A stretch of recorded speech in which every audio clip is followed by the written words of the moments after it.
Okay, calculate the mechanical energy converted to thermal energy. So energy is lost through heat. When a 8 kilogram box is pushed 5.0 meters up a 30-degree incline with a constant velocity by an average force of 75 Newton parallel to the incline, excuse me. So I drew the diagram here. So what we're going to do is we're going to use the energy formula. So basically we have two types of energy formula. Either E work is going to be potential energy, mgh, or kinetic energy, which is going to be mv squared over 2, or also know that energy is same thing as work, and work is force times distance, and all three formulas can be used to determine the final answer for this question. So the first step is we have this distance of the incline, which is 5 meters. What I want to do first is, using trig functions, I want to determine this vertical distance to get my potential energy of this object when it reaches the very top. So I'm going to draw another triangle right below it. And instead of any of the forces, I'm going to just have the distance of 5 meters. And we have the angle of 30 degrees. And we want to determine the distance of y.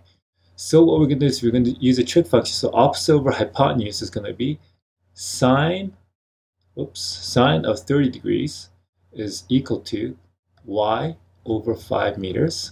So y will be equal to 5 times sine of 30 degrees.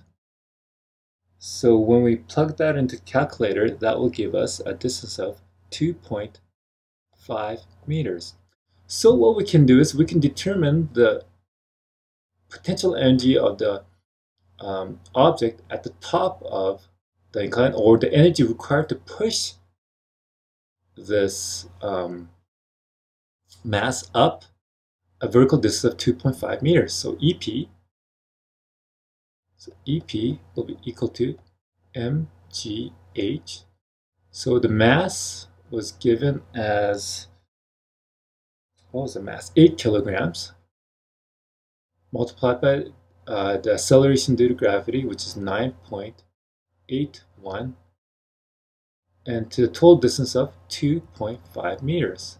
And that will give us 196.2 joules. So that's the energy required to lift the object from the bottom of the incline to the top of the incline. So all we have to do is just determine the potential energy of the mass at the top of the incline. And now next step is we need to determine the actual work that was done along the incline. So that's applied force. However, we want to do the work done up the incline, so it's going to be your applied force times the distance.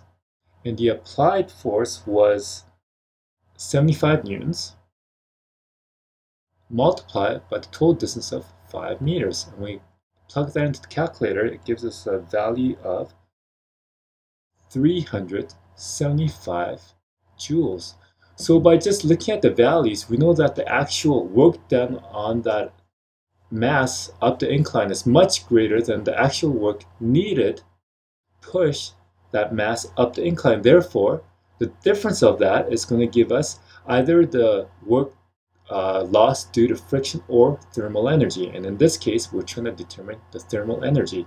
So what I'm going to do is this. We know that the F net must be equal to 0, and that F net is going to be equal to your applied force